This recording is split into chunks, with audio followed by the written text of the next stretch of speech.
future. With over 4 decades of changing lives, your self-discovery archaeologist, get ready to be the best of you with your host, Beverly Zimet. Hello everyone, and welcome to the Beverly Zimet Show, where being that best you continues to get easier with every guest we bring on. Today my guest is calling in from Austin, Texas, and her name is Manuela. I didn't say that right. You did. I did? Oh, yeah. Manuela Powell. Oh my gosh, yes. Okay. That's great. All right. So, what is it that you do down there in Austin, Texas? Because we're all excited to hear all about you and what you do to change the world and make it a better place and help to make our guest a better them. Oh, love this. Yes. Thank you. I'm excited to be here. Thanks for the invite. I am a mindset coach here in Texas. So, of course, I'm a mindset coach in the world because we do this online, which means we get to help even more people, which is great. I know, isn't it? Yeah. So what I do specifically, I work with high achieving women who feel like they have erased part of their identity after having kids, which I think is a pretty common thing for all of us. Yes. And they want to really go back and live as their full authentic selves and be an example for their kids. And that's what I help people with. You know, that really touches my heart because you know what? That happened to me, right? I had 3 kids, just bing, bing, bing, right? And my identity just kind of like went out the window somewhere, right? It's like, yeah, you're being known now by association, you know, because you're married to so-and-so. Now you become, you know, oh yeah, you're so-and-so's wife, you're so-and-so's mother, you're, you know, oh yeah, you're the one that does this, you're the one, and it's like you don't even have a name, right? Yeah. That is so true. And it's funny how I don't think everybody realizes this right away. I, for one, it took me a while to one day stop. I actually found a picture of myself. And I looked at that picture, I was like, oh, wait a minute. Who is that person? Where did you go? What's going on? And then I was like, oh my God, okay, this has to change. What's happening? Oh, you know, it's so true. And I think more women are starting to recognize that. Right? Yes. I think the trigger point for me was when someone says, oh yeah, you belong to, and it's like, what? What? Wait a second. Wait a minute. You know, and then I began realizing that I don't even have a name. Nobody's calling me by my name. Right? Wow, yeah. That's a good point. That's very interesting because if you so-and-so's wife to so-and-so's mom, and you're like, I went from like dog mom to my husband's wife. Yeah, it's this association thing, you know. And I think even more so today that the identity crisis is more compelling, right? And because women are really stepping into their power. And there's a lot of single moms out there, right? Mm-hmm. And, you know, not to discredit the single dads and stuff like that, but, you know, we do kind of outnumber them like 8-1, you know, so hey guys, you know, listen up here, right? But again, it really is important, that identity. And oh man, I grew up as a rebel. I was second oldest of 11 kids, you know, so I really had my identity, and I fought for my identity because I was my dad's boy until my brothers came along. Oh my gosh, that really became the battle, right? But you know, it's just how subtle things can happen where that identity disappears. And it actually put me into a major depression. And I had fought depression through my childhood, and you know, so it was coming out of that. And I had so much anger. And you know, so working through those issues and stuff, I was not living my dream. You know, so when you're talking with women who begin to recognize, you know, that, wow, I don't have an identity. I've lost my dreams, right? How do you get them back? You know, when you're in that conversation, what's usually the trigger point for women to say, wow, You're I right. think it varies a lot. A lot of times it's something like happened to me. You know, you just come in contact with the person you were. Uh-huh. Either you meet someone that you used to know and they haven't seen you in a long while, and they're like, oh, you look so different, or like, oh, are you still doing X and Y and Z? And you're like, oh no, which were things that were very important to you, or Right. something like that. And it's interesting because you mentioned something that is quite common when you start to realize that. And the first thing that I usually help women with is to realize our responsibility in it. Right. And people can get really angry, like you said, because angry at themselves, angry at and especially at ourselves, because we're so good at doing that, right? We're just like, I'm a horrible person. Of course I'm doing blah, blah, all that stuff. Right. Because you notice that, and sometimes it's 1 year, sometimes it's like 20 years after you had kids. I'm like, oh my God. Or when they leave home and they're like, who am I now? And you're there in your Right. house, maybe with your partner, like, okay, what do we do now? We don't even know each other. So in a sense, thank God for COVID right now that we get to kind of, okay, we're all together. Let's figure this out. Are we really supposed to be doing what we're supposed to do? You know, that's a great point there, because you do kind of begin to question that, and that empty nest syndrome, type of thing. I was like, thank God they're finally gone, but then they're really not gone, and it's like, so I decided, okay, it's time for me to go, right? Yeah. And So it's good that you had that, that, oh, I'm happy that this is happening. But for a lot of women, it's really like, wow, what is left of me? Especially for women who had kids really young. I had kids very late. I had kids at 42 and 44. So I had a long career and all that, and actually left my career. I used to be a cancer surgeon, and then I left to be a mindset coach after I had my second whoa, kid. now that's an extreme. Oh my gosh. Yeah, so it's different when if you're in the motherhood role Right. since forever, and then Right. now you're like, wow, like now I have to discover myself at I don't know how old, right? So Right. it's very, sometimes it can be really hard, and we can be very harsh on ourselves, which doesn't Oh help, my but gosh, it's no. something that I really help people a lot. I'm like, okay, that's understandable, but you know what, a lot of people don't recognize that ever and go Yeah. to their deathbeds regretting. So good on you to have done this before Oh, that. and that is so true, because Yeah, we get so consumed, with our life as what we think, it's supposed to be. And again, there's a lot of that programming, right? I was sure. 21 when I Oh, had my first child. I was 22 when I had my second. I was 23 when I had my third. And I wow. said, you know what? This is beginning to look like a pattern. I am not following in my mother's footsteps, okay? Let's so, be done with this. so it's like, I really had to step back and look at myself, And again, it's the devotion, to your family. And the longer you, really engross yourself in that. And I think that's wonderful. I'm not putting that down, but at the same time, Sure. you can still find yourself and have yourself in the midst of that, because Yeah, and that's the key. What you mentioned. I'm sorry to interrupt you, but no, no, what you said right now was exactly key, because it's sometimes people think, oh, but if I'm that person that I used to be now, then I'm not going to be present. I'm not going to be there for your family. But you can't be that person because now you have kids. So it's not that you're going to be that. You have to reconcile both roles, the role of right, mother with that person that you were, which is completely fine. It doesn't matter who you are. If you're like a punk rock, crazy, whatever, like it doesn't, you can still have kids and be all you whatever still, you yeah, were you still can before. be crazy, If you like party and like you can't probably go it every night, but like you can still, if you have a partner, if you have support, you can still do things, but you have to reconcile. So I think that's one thing that people sometimes get, oh, I can't do that again.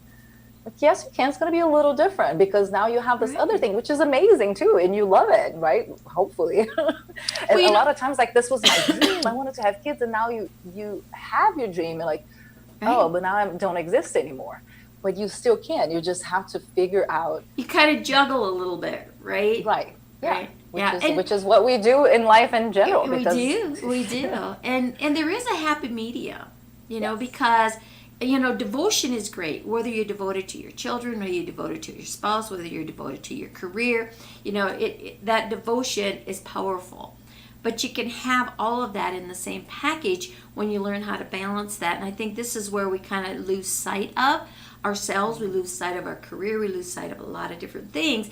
And then we do what? We begin to feel guilty.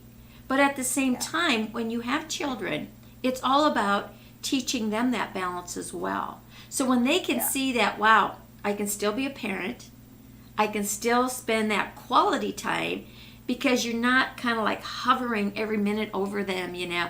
You're showing them that they have an opportunity to expand their knowledge of who they are and where they want to go and what they want to be, because they're watching the parent. Absolutely. And this is very important, because when people, I think especially women, when we decide to give up everything that we are and that we want because of our kids, because now I'm a mom and this is my whole, my kids are my whole entire universe. First of all, your kids are rentals. They're going to go somewhere, right? I love that. They're rentals. Second of all, I say this a lot, that what happens is when we live for our kids and we give up everything, it's like, I'm going to do this because then my kids can have a better life.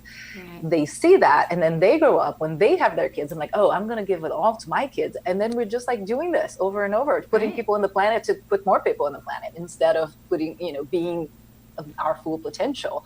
And you mentioned balance, which a lot of people, I can't balance everything. And I think that's a very dangerous thing to strive for, because you're not going to, because it's usually connected to perfectionism. People, yes, it can balance is like, I'm going to be a CEO with a full-time job, and I'm going to do all these things, and I'm going to be a homeschooling and Pinterest mom and doing all the cupcakes and all that stuff, and then I'm going to be the perfect wife. And you're not going to do any of that, because there's no perfection. So you can do all the things. You can have a full-time amazing career, you can be an amazing mom, and you can be an amazing partner, but you can't be perfect, because that doesn't exist.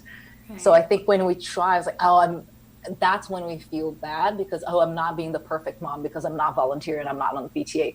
I have no interest in doing any of that, and I still consider myself a really good mom. But like, can you bake cupcakes? I probably not. Because I'm going to buy. But do I really want to? Yeah. No, that's why they have a bakery down there. I got to keep them in business, right? Absolutely. So that's the kind of stuff that, or for instance, yesterday was my little guy's 3rd birthday, and if you saw, I compared it a little bit with friends or people that, even now during COVID, it's not a party because they're alone in their homes. They decorate the whole house, and there's a beautiful cake, and there's this and that. I literally sent my husband to the bakery down the street. He bought a chocolate banana muffin that my kids love. And we stuck some candles in there and Zoomed the family and like, yay, happy birthday. Okay, good job, great. Because that's not how I want to spend my time, because I do have a full-time job, and I also do want to spend time with them. I don't want to spend time. And if that's your jam, go for it. But not because of how it's going to look, or because you have to be the perfect Pinterest mom, just because you like it. One of my sister-in-laws love that stuff, and she's super busy, but she loves doing the most gorgeous parties ever. So it's like, go for it. But I don't. That's not my thing. So I think that's the balance that when I try to strive for. And that's a key element what you're saying here, because again, we have this idea, right, that this is what you have to do for birthdays, this is what you have to do for weddings, this is what you have to do for anniversaries. Oh God, yes. Because of this old programming stuff, right? Yes. And then it's like, if we don't do that, I'm gonna share a little thing with you and the audience, about something like this, because you live vicarious through your kids. So what you didn't get as a child, it's like you want to make sure your kids get it. Let's see, my kids were probably, I want to say they were maybe 5, 6, and 7, 4, 5, and 6, right in that vicinity. Mm-hmm. And now it's Christmas time. Well, growing up where I did, on a farm, we didn't have a bike, and Dad would pick one up at a farm sale or something, and then you kind of had to mechanically put it together, make sure it was going to keep on going, and you had to take turns, riding it. So it's like, I always wanted a brand new bike. So it's like, okay, I am going to get my kids for Christmas this year. I'll get them all a brand new bike, right? Wrong. Because again, it was vicariously living, because I knew how it would make me feel if I had this brand new bike, and Christmas Day came, and they got their bikes, and they were like, no big deal, right? And I'm like, what the heck? Yeah, You this will know? be earth shattering for me. How? Why? And then you get kind of resentful, even if it's Oh, a I little can't bit. say When I you're was like, resentful. I was just like in awe. Like, what do you yeah, mean you can't be just like so excited about, forget about all the other presents. This bike was like, wow, this is what I've been living for my whole life to get this brand new bike, right? right, And I right. think that kind of was a little bit of a shift for me as well. That, you know Yeah. what? Just because you were without it, so to speak, right? And that is something that's going to bring that massive joy to you. Doesn't mean it's going to be that massive joy to someone else. And And I, and the opposite is also true if you think about it, because I was just when you said something about the weddings and presents, I almost got married before I met my husband, and it was supposed to be a wedding, like dress, whatever. And I was always like, I don't like this. I don't like parties. I'm an introvert. And I'm like the dress thing, like definitely not what. No, I don't like poofy stuff. I'm like, I just, it was all wrong. And in the end, the relationship was wrong. So we didn't get married. And then I met my husband, and we went to City Hall in New York, and we got married. Like the day before, I didn't even know what I was gonna wear. And my mother was there, his mother, and a few family members. And literally every time we go to a big wedding, we high five each other. It was like, oh my gosh, this is so big, because that was what we want. So if right, I had gone through with the whole wedding thing, maybe it would be the opposite. Like I would have the thing, and I could have been that day. It was like, why am I doing this? Like I don't like part, and have the be because I was doing that because it was the thing that you do, right, right? And then it's like, I think I would not have enjoyed as much as someone who always dreamt of an amazing, gorgeous, right, off the top wedding would be. I would probably why did I spend all this money? And even when we moved to Brazil after that, my mother's like, oh, I would give you the money to have a wedding party here, just to celebrate it here. And I was like, I really don't want to. And by then I was like, I can't do that. Like, and I know it's important to you, but like, I just can't give it. Can I not go? Can you have the party? yeah, you can have it now. You just put a picture I up don't here. want to do it.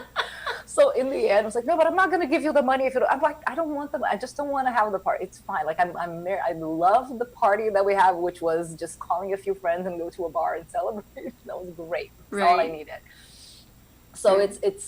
it's great when we get to those conclusions. That's like, well, not just because every woman is supposed to dream of a princess wedding that I'm supposed to also want that. If I don't want it, I don't want it.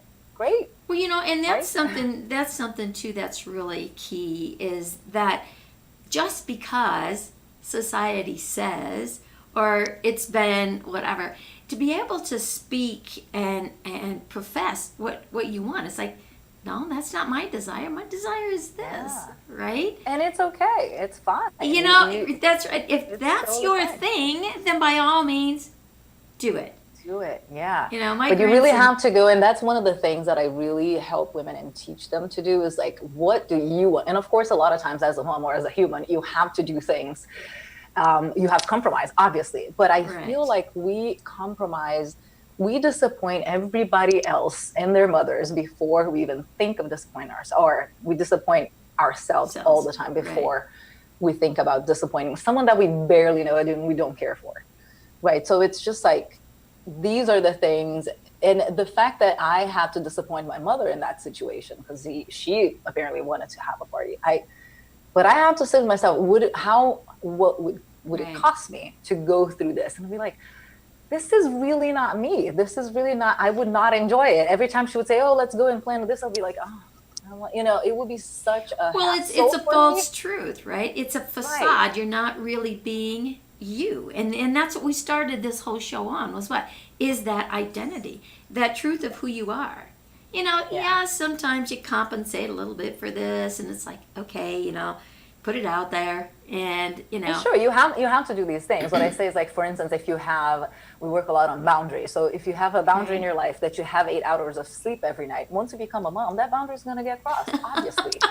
there are some things you just don't have So control some things, over. but you don't have to be the only one who gets your sleep sacrificed. You can find support if you don't have a partner, or if you have a partner, your partner should go and do his Hey, share. it's your turn tonight, Obviously. not mine. Yeah, because it's both. When people say, "Oh, your husband helps you so much," he doesn't help me. He does his part very well. He's a great dad, but that's also his job. It's not Right. my job, and he's really like being a really nice guy by Yeah. babysitting our kids. Like, no, Yeah, it's this like, is their wait job a minute. too. He played a role in this, Exactly. So what I say is like, yes, he really does his job really well, which maybe a lot of men don't because of society and all those things. Right. But it's not helping. It's Well, it's his job. The first time my oldest son, I think he was around that 11, 12, right, age bracket. Now, we had left Iowa. I mean, I got my divorce. I moved to Denver. I mean, I got my freedom. I was like, wait a minute. There's so much wrong in this avenue of where I'm at. I'm out of here. And I was. And so, but I think he was right in that vicinity of 11 and 12. And he says to me, he said, I'm not doing that. That's women's job. Right. Oh my gosh. Whoa. I was like, where did this come from? Now, this is back in the 80s, right? And it's like, okay, we're going to have a little conversation here of what's woman's job and what's not. Oh man, I'll tell you, that was very progressive of you, because in the 80s it was pretty much. I mean, I have two brothers, and that was definitely this is for boys and this is for girls, and I have two boys. So when I hear, especially when I'm home in Brazil, that still has that culture. A lot of people still have that. And for instance, one day, one of my kids were playing with my mother, because I also have nieces, and also they have, like doll houses and all that stuff. And I see my kid playing with doll houses, like literally he was playing, like he was putting all the furniture and all that. And then he grabbed a police car, and the police car was going to sleep. And I was like, and so I was like, oh, this is just for girls. I'm like, you do not say that to my child. The only thing that's just for girls is actually birthing babies. That's the only thing. There you go.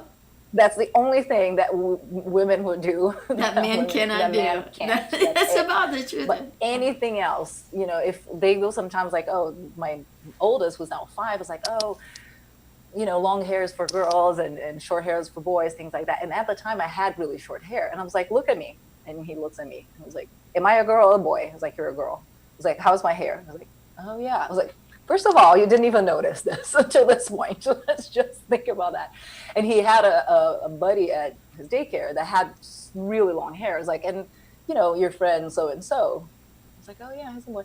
So just like really pointing out these things, because even now at a super progressive school in Austin, Texas, those things are still somehow getting in his brain. It's like, oh, makeup is just for girls. I'm like, no, girls wear makeup way more, than boys, but it's not just for boys. And I'll show you some. And I grab, like, now he's into hard rock.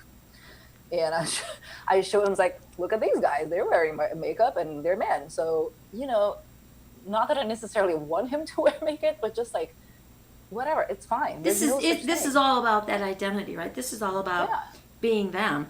And when they can learn that from an early age, hey, try it. Sure. Try it. And that was one of the things that I really taught my kids, was just try it. Give yourself that opportunity. Don't judge someone just because you think that they're going to. It's not that. Get to know that person. And even yourself, because sometimes you don't know. So go ahead and try it. And I think when you open up to other people and you get to know them, it helps you recognize different things in yourself. And if there's things about that other person that you don't care about, it's a reflection. Are these some of the things that you don't like about yourself? But it's not like you have to go out there and like everybody in the world. You don't. What resonates with you? But don't judge them, right out of the chute because somebody said. No. Oh, absolutely. Get to know who that person is, and if that's someone that you just don't feel comfortable with, this isn't quite the person I want to have in my social life. This isn't the one I want to have in my personal life. This is someone that I just, I think I'm going to wander over this way. People come into your life for reasons. Right? Yeah. Some come for a short time, some just pass through, some might hang around for a really long time. But you need to understand and you need to know that, but don't judge them by what someone else said. Yeah, absolutely. Right? Because you're doing yourself a dishonor and you're doing them a dishonor. you know, and then that's what it's all about. And that's one of the things I really wanted to make sure my kids had, was to understand what it is to honor the people that come across your path for who they are. You might not like it, but that's who they are. Give them that space to be who they are, because you're asking them to give you the space to be who you are. Yeah, and that's exactly right. Because when you do that, and sometimes, let's say there was some gossip about this person, it's like, oh, this person is like this and like that, and you go and you figure out that's not true. When you hear those things about you, especially for women, then you're also more likely to like, wait, is that actually true? Because so many times we tell our kids since forever, it's like, oh, you're so stubborn, or you're so blah blah, like, and oh, you can't really, you're not good at music, whatever it is. And then we're just like, oh, okay, this is who I am now. I'm just going to carry this thing forever and ever and ever. And because, you know, either your parents or someone just threw that, told you like 3 times that you were X and Y and Z. And then it's like, oh yeah, I guess I'm that person now. And when you have that, which you taught your kids, is like, well, I don't know, maybe I'm just, you know, today, or I'm not really being good at this thing, or in the stubborn front. Well, maybe it's persistence. I don't know. Maybe it can be useful. You know, just gives them way more also grace towards themselves, and to find and live as who they really are. Right. And you know, you continuously change. The environment changes, you change, life activities change, career, you know, positions change, and you flow with that because you're finding out more and more of who the element of you really is. Does that ever stop? For me, no, it doesn't. Because there's always something new, adventuresome out there. And that's one of the things, too, that I really wanted to make sure that my kids would always try something different.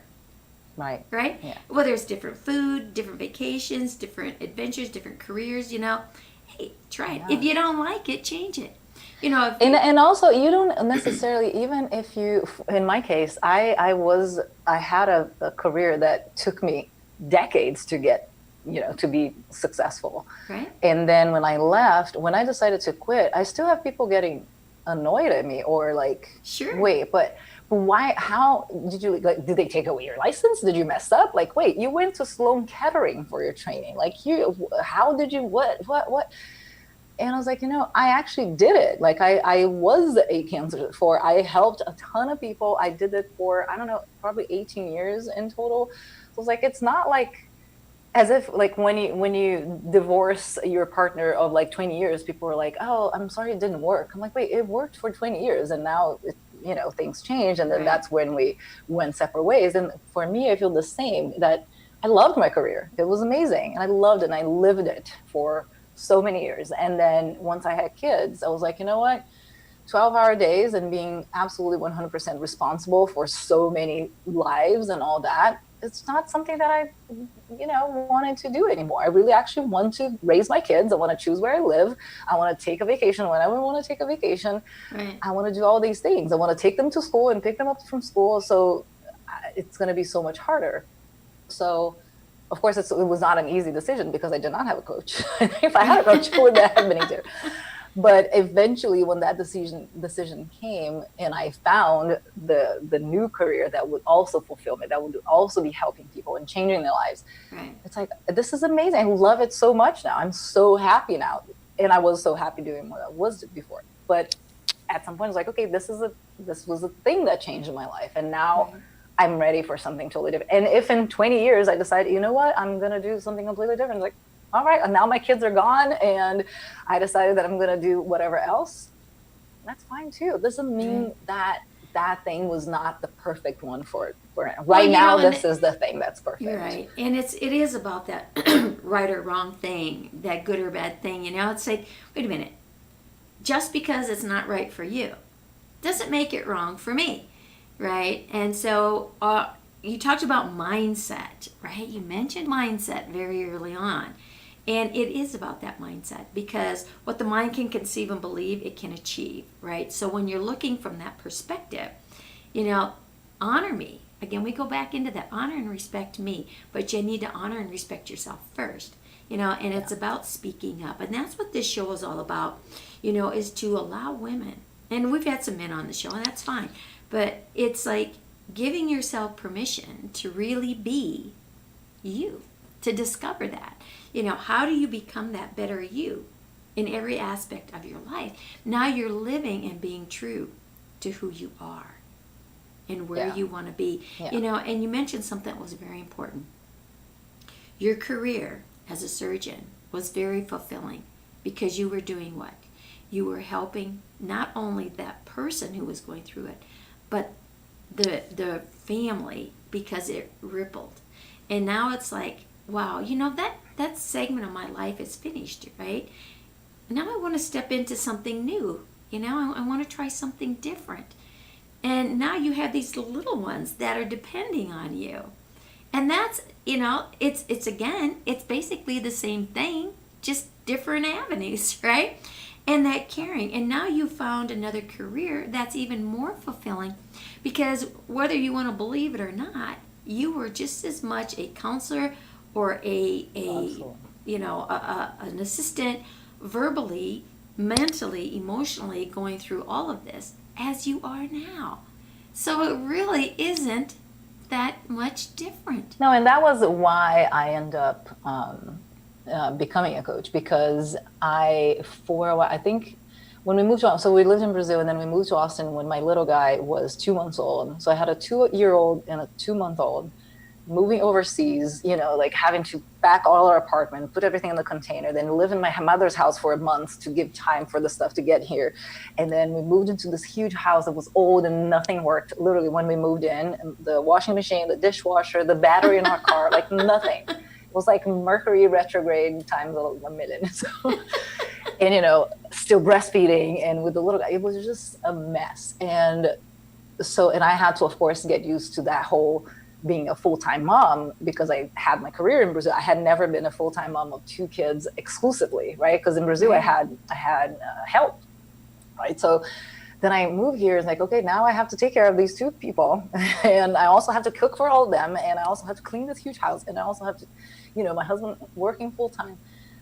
So for a while, I was like, what am I going to do with my life that I'm going to have that fulfillment? And eventually, after a few months, my husband suggested, very lovingly, I'm not pushing you, but how about you find a coach? And I was so clueless. I always tell this bit because I think it's hilarious, that I was so clueless that I said, but I don't play any sports. Why would I find a coach for? I was like, no, there's like life coaches and career coaches. Like, oh, I didn't know that was a thing. So I started researching, and I was like, oh my gosh, coaching is amazing. And he's like, no, I told you, go find a coach, go hire a coach, not be a coach. But I was like, you know what? And then I did hire a coach. I had 2 sessions. And what I realized was exactly what you said, that when I had in my old career, and I used to do for the most part of my career was breast cancer surgery, which is, of course, basically women. And although I had some male patients, but it's women, it's usually young people. They're usually healthy. They did everything right. And the surprise in their lives would be a pregnancy and not cancer, right? Because I had so many patients. It was like between 40 and 50. So I used to have these very long appointments, like an hour and a half. And I would talk to them so much. And I loved doing that. The person you were doesn't exist anymore. Now you're this new one, and now we have to reconcile the same way as the you before motherhood and the one after. Like whenever these things happen, like that person is dead. Forget about her. Of course, you can grab all the good stuff, the things that served you, and bring it with you. But now you have this chance to become a different person. I saw this so many times. People that were just living their life that they hated, and then they have cancer. Like, oh. One of my best friends, who's an only child and who's gay, her parents were always had always a hard time to accept it. And then her dad had cancer, and literally like the next day he was like, forget about this. Like, why am I? It's my only child. Why do I care if she likes a girl or boy? Like, whatever. I don't care. Like it was like that. Like it just changed completely his mind because I was like, wait, so you're not going to talk to your only child anymore because of who she likes to sleep with? That makes no sense at all. And these things I saw this so many times. And so I remembered all of that. And I was like, oh yeah, of course I was not a coach because it's a different thing, but I had this loving that, okay, let me help and hold your hand and guide you to this new life as you discover this new person that now you are once this whole thing is done. Because breast cancer is very survivable, thank God. So, it's like, this is a high likelihood of you not having to deal with this anymore in your life. This is going to be it. It's hard. I'm not saying it's not hard. It's going to suck for a while, but it's going to be done. And then you have to figure out what you're going to do for the next 40 years of your life. That's so true. And again, it's that value, It's just like you shared, all of a sudden, here's this dad instant, because all of a sudden there was a different value on life. Yeah. Life because is before so it was short. the outward thing, because he Yes. didn't like that, because it's like, what are people going to say? And it's like, And all of a sudden when it he didn't has matter. that, he's like, I don't care what people are going to say. This is my daughter. I love her. And like, why haven't I not talked to her for months? Because what she made a choice that wasn't right for me. Crazy. Yeah. It's insane. There's so much of that in life, in all aspects and avenues, right? Just so much. And again, it's everyone's identity is different, and it's their viewpoint, and it's where they are. And you talked about breast cancer. I work a lot with the emotional aspect of people as well. When you look at why there's so much breast cancer, it's, the emotional attachment is the lack of nurturing and the lack of nourishing. And what do women do most often? They don't nurture themselves, and they don't nourish themselves. And that's passed down from one generation to another, to another, to another, right? It's time for the buck to stop here. And you're in this counseling. I was in the automotive industry in the 80s when I moved here. I was selling sandpaper to body shops, okay? Seriously. And it's like, well, how do you go from automotive to where you are now in holistic medicine, right? How do you get from there to there? I think it's by listening to what you have and what you can. And I can go back like you did. I mean, here you are in the surgical thing, and you're counseling these people and giving them insight into themselves. Well, I was a woman in a man's world in the 80s. Women were not in the automotive industry. Well, this little girl was, right? And they would come to me because we had that confidence, that know, like, and trust, that ability to just interact and say. And it was like they had problems at home. They had problems with their wives or their kids or their girlfriends or whatever. And they'd come to me. And I was like, hey, Beverly, you're a female. I was like, oh, well, I'm glad you noticed, right? I mean, because we just played this little flirt game back and forth all the time, which really kept everything fun and light. But then there's time to get serious. And they would ask me, I don't know what to do anymore. It's just like, they're ready to throw in the towel. And it's like, seriously? It's like, all right, explain to me a little bit what's going on. So, oh, okay, that's enough, right? It's like, this is what she's asking for. And you tell them, and they look translating. at you. Yeah, it's like deer in the headlights, like, what? There's no way. I said, what do you have to lose? Is what you're doing working? No. I'll tell you what, let's make a deal. Next week, you give it a shot. Next week when I come back, you can tell me whether it worked or it didn't work. And if it worked, I say, I told you so. And if it didn't work, you can tell me, I told you so. Okay, deal, right? We high five it, right? And they would do that, and they'd come back, and they're just like, you were so right. Yeah. And it's like, do I get to say, I told you so? Yeah. I said, nah. I said, this is what's paying attention. It's learning how to listen, read between the lines. What is it that the other person is asking? Really develop those skills of listening. Listen to the actions, listen to the words not being said. And I think that's true in just about any aspect of life. And we need to listen to ourselves, right? Yeah. We all have that gut feeling. We all have that little intuitiveness that we kind of like to just, like avoid. And it's like, oh, that can't be right, And it's like, when you start hearing yourself, that is so crazy. There's no way that can work. Just know that now you're really on the right track, because that's exactly what you need to do. So don't Yeah, and I doubt love yourself, that right? you're saying that, because I actually, in my Facebook group this week, I'm doing, or not this week, this month, what we're doing is actually working on that kind of stuff, because I hear a lot from women saying, "Oh, I'm not intuitive," which is impossible. I was like, "Of course you are, because Yeah. first of all, you're human, and second of all, you're a woman. So of course you are. The only thing that's missing is that you forgot how to decode the messages. So it's like you're listening to a different language, a language that you don't understand. Right. So you still have it, but you just have to now listen Pay to the inside attention. and know what it is, know when it's fear, know when it's intuition, because right, it's feelings in your body. It's like, do I not do this because I'm scared of, or do I not do this because my intuition say, no, that's not the path for you to Right. go. So it's very important to know these things, because every single decision we make in life, we're either going to make it with our heads, or we're going to make it with our With your heart. bodies, Yeah. with your heart. You know, And someone, if you make it with your head, not so good, right? like, it's not so great, because the purpose of your subconscious, the goal of your subconscious, is not for you to thrive and grow and be a better person and be happy. Right. What your brain wants is for you to not die. That's it. Nothing else. So the more you stay exactly where you are, the familiar, the little zone of comfort, your Right. Netflix and your stuff, and it's like, don't do anything, don't go out of it. It's very dangerous. You can die.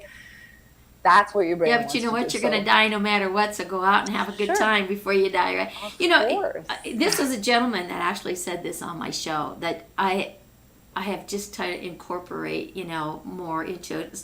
I wrote a book called The Power Formula, Heart Mind Connection, right? And was something that he had mentioned. He said the longest journey you will ever take is from your mind to your heart. Oh yeah, I love that. I mean, and these are things that I had been teaching, but I had never heard it put in that position before. And Yeah. that is so true. So feel the emotions, recognize them. It's not about dwelling and let them overwhelm you. It's about recognizing what that is, and fear. So we have two major emotions, fear and love, right? So when we go into a negative direction, it's fear based, and we go to a positive direction, it's love based.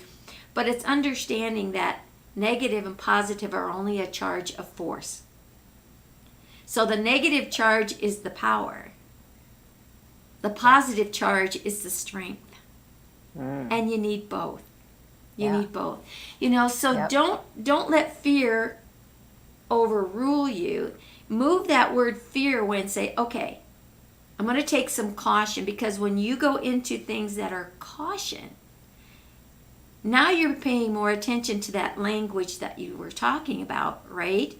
To get back into the knowing. Okay, let's just take a little caution here, right? And let's proceed. If I were to, or if I were to, or well, that's a possibility. So what's on the other side is what you're going to make it. It's the direction that you had is the speed in which you're going to get there. So you can go 1,000,000 miles an hour and hit the brick wall, or you can go like a snail and never reach the wall, or you can just like find that happy medium and cruise through, and you can see the wall before you get there and make the choice to either go around it, go under it, go over it, or go right through it, right? So it gives you the option to move in that avenue of caution, not fear. Yeah, and you mentioned something really important about we label the negative emotions as bad and negative, and the positive as Right. good. So we think that the whole deal in life is like, we need to be happy all the time. We need to have a positive attitude. We have to be blah, blah, blah, blah, blah, which I also think is very detrimental, because that doesn't exist. No. Life is not like that. Life is 50-50 at best. So the thing is us to recognize that when you have a negative emotion, which is just an emotion, it's also fine. If you're sad, if you're angry and all that, that's all fine. Of course, if you're angry and you punch someone, that's not fine. But if you're angry and you go punch a pillow, that's cool. That's great. Like go let the emotion out. Right. So, and when we do, society tells us that this and this and this emotion are not okay, especially anger for women. That's not cool. No. If you're a woman of color, oh my gosh, don't even, right? You cannot be angry. That's not okay. And that's not okay, because of course all the emotions are fine, and of course you have to feel them, you have to allow them in your body and Right. see what they're trying to tell you, and just actually feel, and not stuff them down with the Netflix or alcohol or shopping or whatever it is, right? And that's very hard, and just sitting with whatever uncomfortable feeling you're having. But the truth is, if you're willing to feel no matter what, there's nothing you can't accomplish, because everything you're afraid of, the whole fear that you were mentioning, a fear, it's really not fear of dropping dead, because you drop dead, you don't feel anything and you're fine, Yeah. right? But That's what so you're true. afraid of is to feel an emotion. You're afraid to be disappointed. You're afraid to feel humiliated. You're afraid to feel X and Y. That's what you're avoiding. So if one day you decide, for instance, you want to open a new business, or you want to, start a show on YouTube, and I'm like, oh, I can't because, and you just can't because you feel rejection, you feel like you're going to embarrass yourself or whatever it is. If you just sit oneself, like, okay, I'm going to actually feel that feeling, because you can't do that. You can totally do that. You can sit and you can actually bring a feeling that you don't really have felt in a long time, but you can imagine that situation and feel what you're going to feel, and like, oh, I didn't die. Okay, let's go. That's right. And again, it's when you give yourself permission to feel that. It's not like living in it. Don't let it consume you.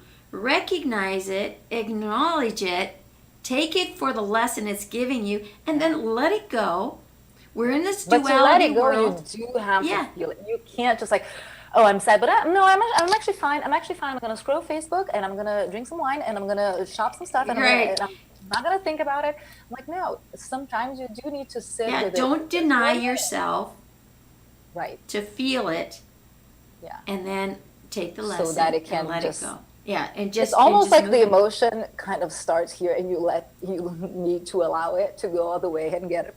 Right. Out. Well, when you work with the chakra system, right, the energy ports of the body, right, because it all starts up here with the thought, right, which is your high spiritual avenue, that comes through the divine course of everything, and as you bring it down, because you're in your survival brain, the reptilian brain, the knowing brain, it all comes together, then you're trying to cut and paste, and you're trying to make something out of it that it's not, so you're in the denial. Now that is the main problem. That's what you mentioned. It's like, the thought comes, because we only feel an emotion because of a thought. Yes. Right? So we're meaning making machines, right? So we as humans, we look at that thing as like, this is what this situation means. And sometimes that situation means nothing like that. And right now in the world, we're living this so much. You've got old database, right? From your childhood, that's coming up. Get that? Exactly. If someone, if I call someone and then don't immediately answer me, or they're kind of serious when they answer the phone, that means they don't want to talk to me because of my childhood or whatever. Which sometimes, like, no, because maybe they're doing something and they actually wanted to talk to you so much that they actually picked up the phone when they're busy doing something else. So this is a silly, tiny example that can be used for whatever. Oh, this stuff gets so blown out of proportion because you're overthinking, you're regurgitating things that no longer serve a purpose because it's stored in that subconscious cell memory, and you trigger one thing, it all jumps up there, it's just, it's insanity. Right? And that's doing the same thing over and over and over, thinking you're going to get a different outcome. Not going to happen, right? And that's the basic of the coaching profession right there, right? Because what we do, our brains do, is literally exactly that. The brain goes to the database. I'm like, oh, this is how we react to the situation. This is what it means. This action, reaction. If you continue using that pattern of thought, you're just going to continue getting the same result. So I think coaching is so magical and so amazing, because you can. I had a session last week that was, and it's so nice for the coach when the client has a really good session. It was one session, and I talked to her yesterday, and she's like, that thing that I had since forever ago, since my early years and whatever, like, just with all this awareness and thinking different, I think is gone. Like that's and it's so amazing about how that can happen with just you looking at your thoughts and deciding, this is how I'm going to think, or this, because you can actually choose your thoughts. You have a choice. You can't. I wrote a book called which side of the fence are you on is about the duality world, right? Because you're either on this side or you're on this side. Right, and you can choose. You can't be in both at the same time. It's totally impossible. You can't be happy and sad at the same time. You might bounce back and forth, but you cannot have that same feeling at the same time. And it actually takes more energy to feel sad and upset and depressed and everything than it is to be excited and happy and confident. You know, when you get that realization, it's like, oh my goodness, why do I feel exhausted all the time? Well, where are your thoughts? Where are your feelings? Where are your emotions? Life is always full of adventure and change, because you know what? Change is going to happen whether you go with it or not. Absolutely. Right? Oh, I mean, we could continue this conversation like forever, right? But it's again, it's that recognition, and it is that identity. You know, really become you. And you know, you talk about coaches. You know, so I put myself into identity revelation specialist, where I teach you how to become a self-discovery archaeologist. And what does an archaeologist do, right? It moves away the things that you're not. Because sometimes we're so overwhelmed by what we are not that we really can't find who we are. And when you start moving that stuff out of the way, all of a sudden it's a lot easier to start recognizing and acknowledging that, you know what, this is an asset for me. I need to start using this asset, right? Absolutely. And I have a Post-it here on my computer that I'm going to show it to you. It says, it's not what you are that holds you back. It's what you think you're not. Oh, that is so true. You know, it's so much more true, because we tend to think so negatively about ourselves and not realize all the potential and how limitless we are. Right. And that's the thing that I really try to. This 6 inches that limits everything, right? You know, there's another quote similar to what you just said. It's like, it doesn't matter what other people think of me. It matters what I think of me. Sure. You know, and when you really and more importantly, what you know of you, because when you actually know, even Wayne Dyer used to say, well, if someone comes and calls you a chair, you're gonna be okay.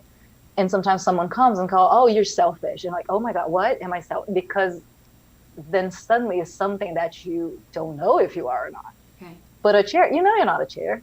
So how come you don't know yourself well enough to know if you're selfish or not? Because at that moment you can say, no, I'm not selfish. I know I'm doing this thing now that might look to you as I'm selfish, but this is your interpretation. Right. This is your making this mean something. That's right. And it's about filling up the cup. Right? Because you can't give more out of yourself than what you give to yourself. So people who say, oh, I love my kids more than anything in the world. Really? How much you love yourself?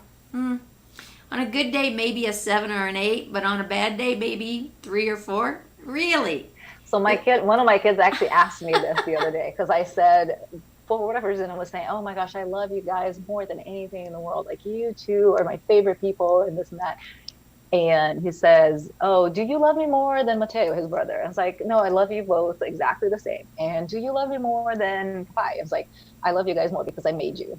So I love you guys a little bit more than I love Papai. And do you love yourself more than you love us? Which was like, he was like 4. Whoa. And I was like, you know what? I love myself more than I love you, because I have to. And I actually gave him this answer, because he's very, he analyzes everything and has to. I was like, no, you know what? I do love myself more, because if I don't love myself more, I really don't have that capacity to that give much you to give it to you. Right. So and I want to teach you guys to also love yourselves more than you love it. Yeah. So I think, especially for moms, if we get that, if we really understand that we can do all of these things, we can be the person that you want to be, and you're still going to be a great mom, and you're going to show your kids, even if you're not with them every single hour of every single day, you can still be an amazing mom, and you can have your career be super important in your life. Like, when I hear people say, oh, my kids my whole life, I'm like, that's not a great idea, because again, they're rentals. They're just going to go, and then what's going to be left of you? So of course I adore my kids. I would take a bullet for them. And of course, they're a main priority. They are the why I do everything. Right. But they're not my main passion. No, and they I can't love be. my work. I love that they go to daycare. Yes, yeah. And it is that driving force. Is when I left and started my new life, right? It was because they were my driving force to be able to go and do that. Because it's like, we talked about it. It's like, hey, the situation that we're in, living here, is not the way life should be, and we're going to make a change. And it might be difficult, together. right? And sometimes it's like people are afraid is. to change. For instance, a divorce. I'm like, oh my gosh, how is it going to be on the kids? I'm like, how is it now for the kids? Well, it's if you're living a marriage. It's that actually you want, kids are resourceful and they're resilient, and they will shift faster than you will.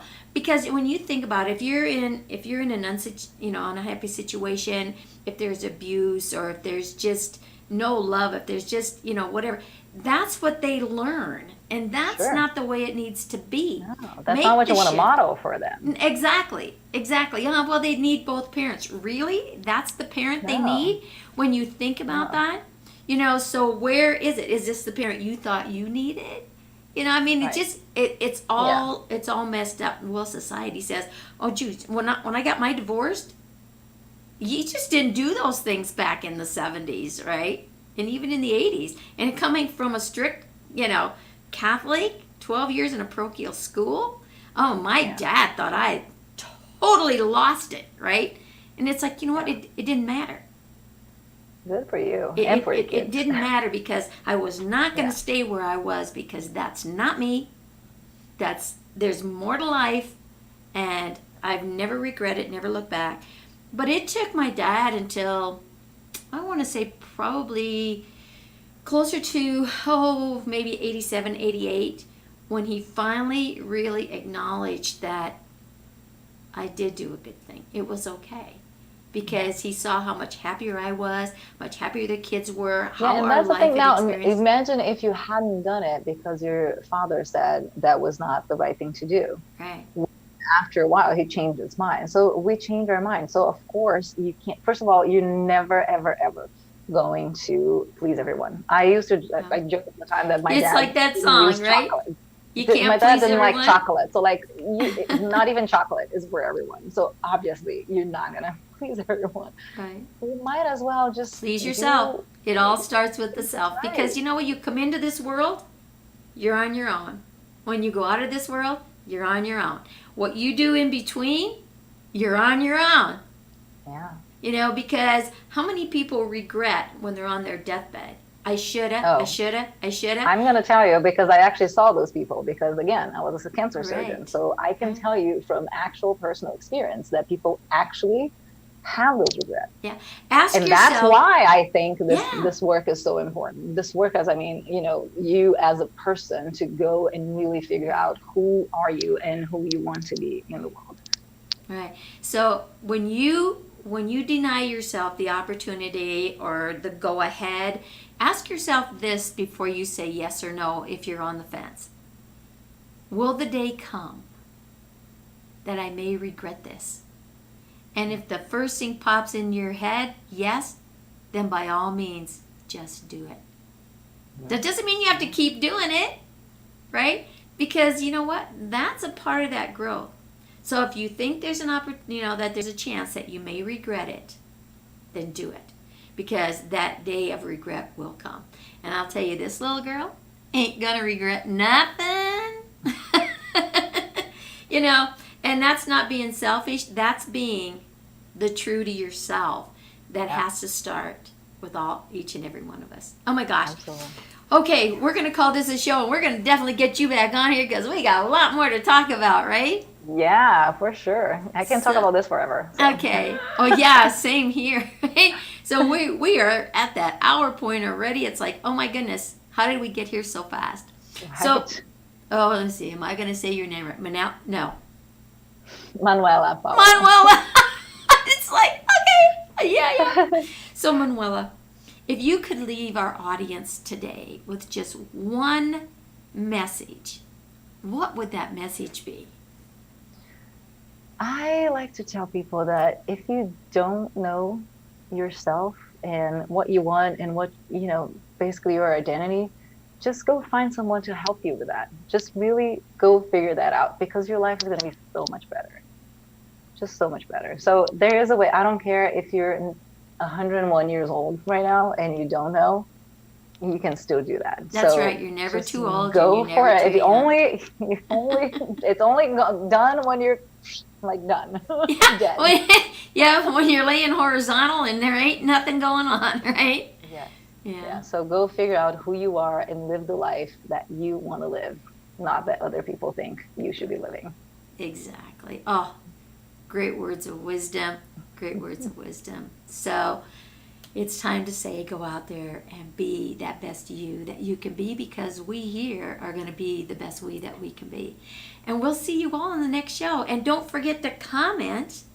And if you're looking for assistance, reach out to either one of us.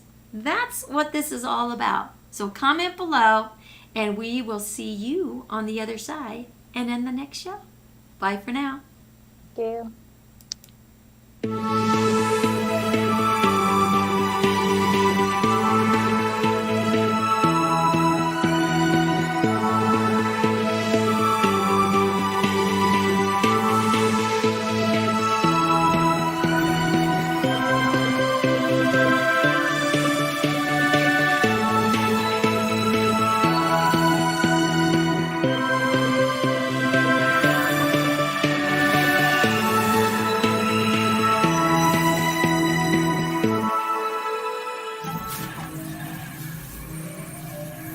What?